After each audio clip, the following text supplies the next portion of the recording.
हाँ तो दोस्तों, मैं डीके सर आज आपके लिए लेके आया हूँ मैथ का एकदम मोस्टली इम्पॉर्टेंट चैप्टर संख्या पद्धति, जिसको बोला जाता है नंबर सिस्टम।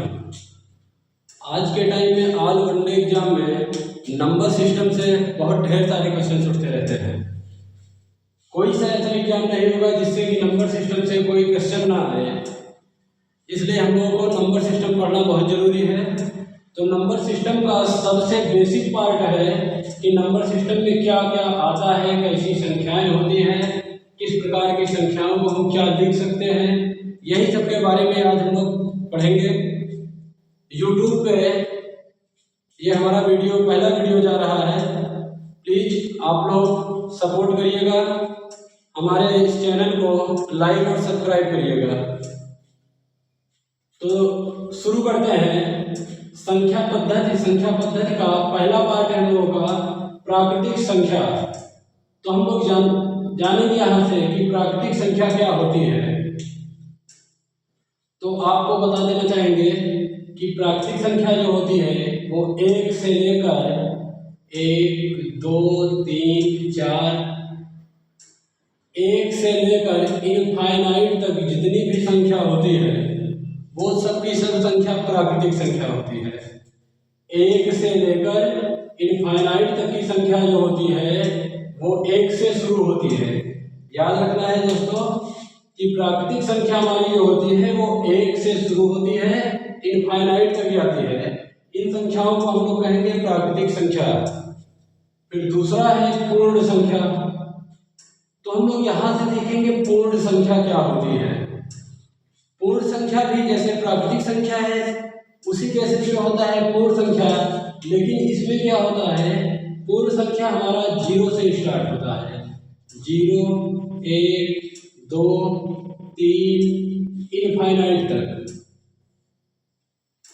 0 से लेकर इनफाइनाइट तक की संख्या जो होती है वो पूर्ण संख्या होती है। प्राकृतिक संख्या जो होती है 1 से लेकर वो इनफाइनाइट तक संख्या जो होती है वो प्राकृतिक संख्या होती है। तो यहाँ से फिर एक दिक्कत समझ आती है कि जैसे दे दिया किसी क्वेश्चन में 2 भी दे दिया, इधर से भी 2। आप पूछ लोगे दोनों में 2 दिख रहा है, दोनों में 1 दिख रहा है, दोनों में 3 दिख रहा है, मतलब इनफाइनाइट तक संख्या। फिर आप इसमें एक डाउट आएगा कि बच्चे पूछते भी हैं कि सर ये 2 क्या है या सर 1 क्या है, प्राकृतिक संख्या है कि पूर्ण संख्या है। तो 1 या 2 जो भी है इसमें 1 से लेकर पूरी संख्या, ये 1 जो है हमारी पूर्ण संख्या भी है, प्राकृतिक संख्या है। 2 जो है ये पूर्ण संख्या भी है, प्राकृतिक संख्या है। 3 जो है पूर्ण संख्या भी है, प्राकृतिक संख्या भी है।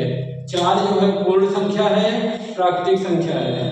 मतलब कि 0 को छोड़कर जितनी भी संख्याएं हैं, जितनी भी धनात्मक संख्याएं हैं, वो सब की सब संख्याएं पूर्ण संख्या भी है और प्राकृतिक संख्या भी है। यहां से कोई डाउट नहीं होना चाहिए। अब तीसरा हम लोग देखते हैं कि भाज्य संख्या। भाज्य संख्या को बोला जाता है कोप्राइम नंबर। यानी भाज्य संख्या क्या होती है, ऐसी संख्याएं जो किसी न किसी संख्या से कट जाए। ऐसी संख्या जो किसी न किसी संख्या से कट जाए, अर्थात जिसका फैक्टर 2 से ज्यादा हो। जिसका फैक्टर 2 से ज्यादा होता है उसे हम लोग भाज्य संख्या कहते हैं। भाज्य संख्या सिर्फ आपको इतना कॉन्सेप्ट याद रखो कि जो संख्या किसी न किसी संख्या से कट जाती है उसे हम लोग कहते हैं भाज्य संख्या। जैसे कि 4 हमारा 2 से कट जाता है, 4 से भी कट जाता है, 1 से भी कट जाता है। यहाँ से 9 हो गया, 8 हो गया, 12 हो गया, 15 हो गया। ऐसे बहुत सारी संख्याएं हैं जो किसी न किसी संख्या से कट जाती है। जैसे 4 हमारा है, 2 से कट जाता है। 1 से तो सभी संख्याएं कट जाती है, 2 से कट जाता है, 4 से कट जाता है, 1 से कट जाता है। मतलब 2 से ज्यादा फैक्टर इसके बन रहे हैं। अभी आपको बताया कि भाज्य संख्या वही संख्या होती है जिसका 2 से अधिक फैक्टर होता है, गुणनखंड उसी को हम लोग कहते हैं भाज्य संख्या। अब जैसे यहाँ पर 9 है, तो 9 क्या है, 3 से भी कट जाता है, 9 से भी कट जाता है, 1 से भी कट जाता है। 8 है, 2 से कट जाता है, 4 से कट जाता है, 1 से कट जाता है, 8 से कट जाता है। मतलब कि जितनी भी संख्याएं हम यहाँ पर लिखे हुए हैं वो सभी की सभी संख्याएं किसी न किसी संख्या से कट जा रही है।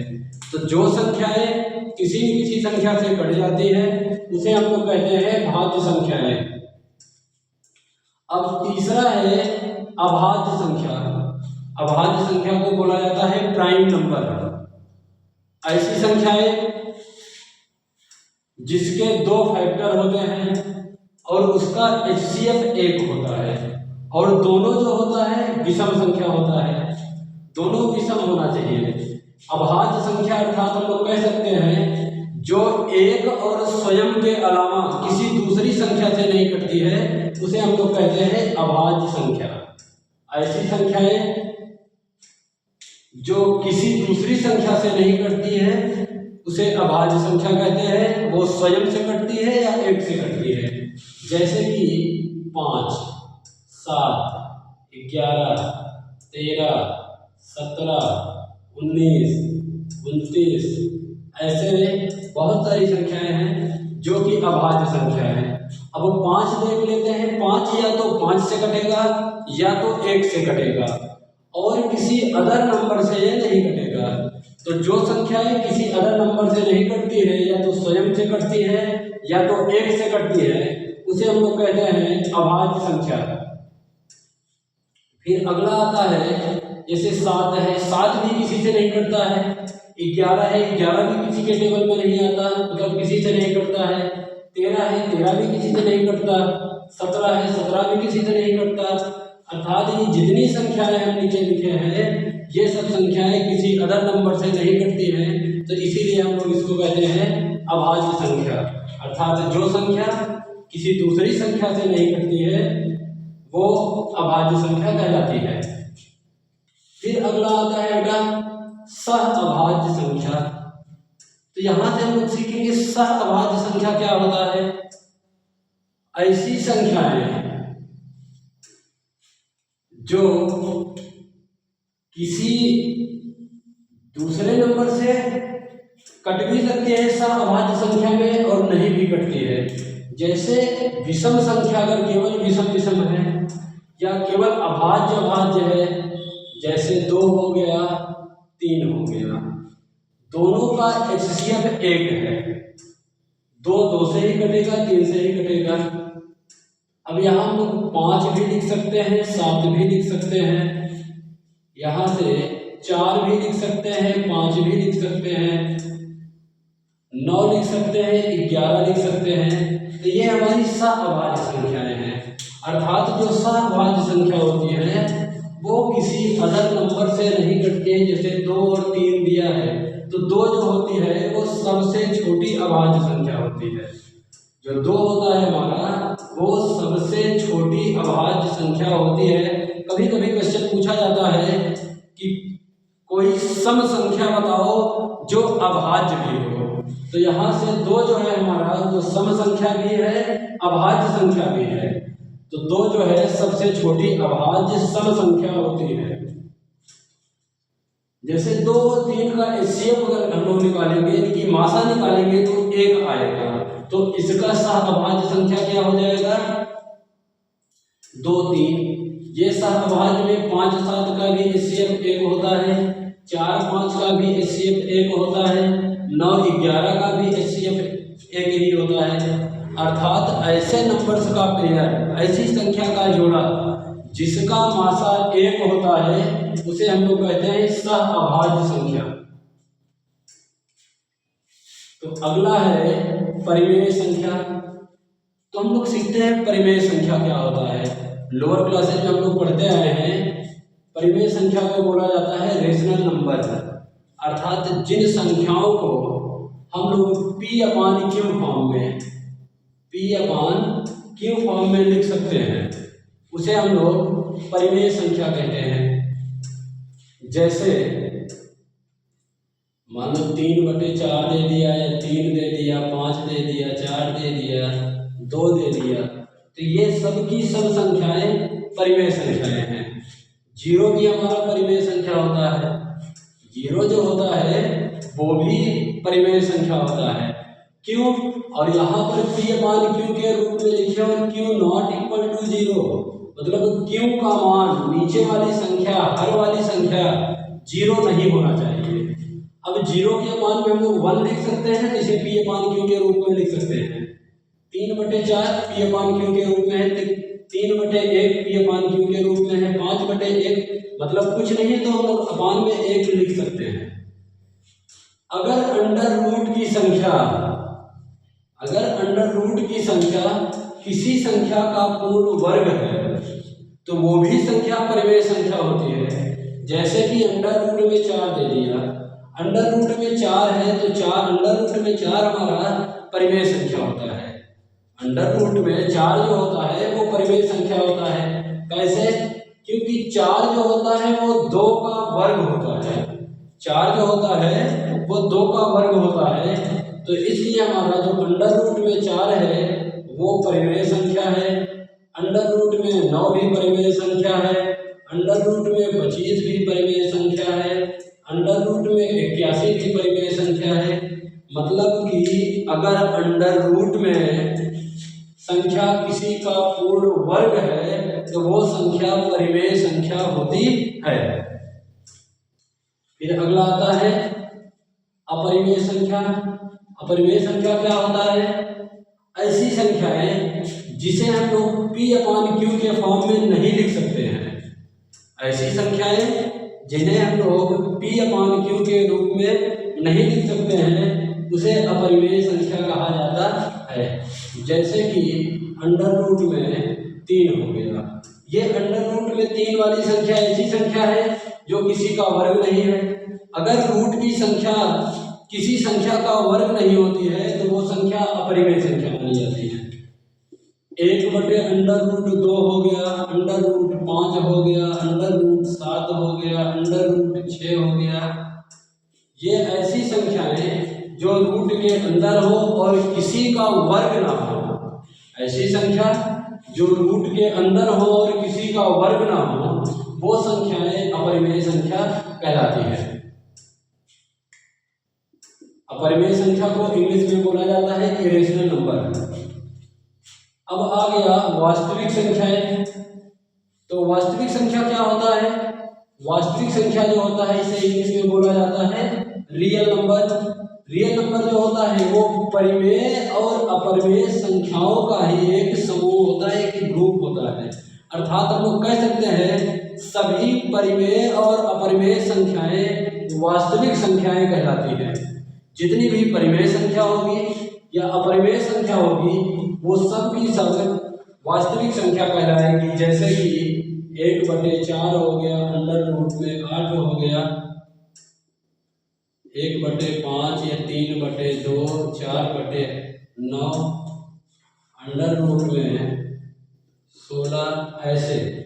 क्योंकि 1/4 देख रहे हैं जो कि परिमेय संख्या है, अंडर रूट 8 अपरिमेय संख्या है, 1/5 परिमेय संख्या है, 3/2 परिमेय संख्या है, 4/9 परिमेय संख्या है, अंडर रूट में 16 परिमेय संख्या है। मतलब सभी संख्याओं का समूह, सभी संख्या में केवल परिमेय और अपरिमेय संख्या, अर्थात परिमेय संख्या और अपरिमेय संख्या का जो ग्रुप होता है, इनका कॉम्बिनेशन होता है, जिनका समूह होता है, उन्हीं को हम लोग वास्तविक संख्या कहते हैं। अर्थात सभी परिमेय और अपरिमेय संख्याओं को ही वास्तविक संख्या कहा जाता है। फिर अगला देखते हैं सम संख्या, जिसे बोला जाता है इवन नंबर। ये बहुत इंपॉर्टेंट है। सम संख्या तो आपको जानना बहुत जरूरी है कि सम संख्या जो होता है, जो संख्या 2 से कट जाती है, ऐसी संख्या जो 2 से पूरी तरह विभाजित हो जाती है उसे कहा जाता है सम संख्या। जैसे कि 12 हो गया, 180 हो गया, 160 हो गया, 122 हो गया, 128 हो गया, 130 हो गया। ऐसे डाट बहुत सारी संख्याएं हैं जो कि 2 से कट जाती हैं। अर्थात सम संख्या हम लोग उस संख्या को कहेंगे जो संख्या 2 से पूरी तरह विभाजित हो जाती है। ऐसी संख्या जो 2 से पूरी तरह विभाजित हो जाती है उसे हम लोग सम संख्या कहते हैं। जैसे 12 में अगर 2 से भाग देते हैं तो इसमें शेषफल कुछ नहीं बचेगा, मतलब पूरी तरह ये कट जा रहा है। 180 में 2 से भाग देते हैं तो ये भी संख्या पूरी तरह कट जा रही है। 160 में हम लोग 2 से भाग देते हैं तो ये भी संख्या पूरी तरह कट जा रही है। 122 में 2 से भाग देते हैं तो ये भी संख्या पूरी तरह से कट जाती है। अर्थात जो संख्या 2 से पूरी तरह विभाजित हो जाती है यानी कि कट जाती है उसे हम लोग कहते हैं सम संख्या। फिर आता है बेटा विषम संख्या। तो विषम संख्या क्या होता है? ऐसी संख्याएं जो 2 से पूरी तरह नहीं कटती है और किसी संख्या से कट जाएगा लेकिन 2 से नहीं कटेगा। जो संख्या 2 से नहीं कटती है उसे हम लोग विषम संख्या कहते हैं। विषम संख्या को इंग्लिश में ऑड नंबर बोला जाता है। जैसे कि 5 जो है ये हमारा विषम संख्या है, 9 है विषम संख्या है, 13 विषम संख्या है, 15 विषम संख्या है, 25 विषम संख्या है, 35 विषम संख्या है, 45 विषम संख्या है, 49 विषम संख्या है। ऐसी ही ढेर सारी संख्याएं, यानी जैसे अभाज्य अगर है तो भी 2 से नहीं कटेगा, भाज्य हो या अभाज्य उससे मतलब नहीं है।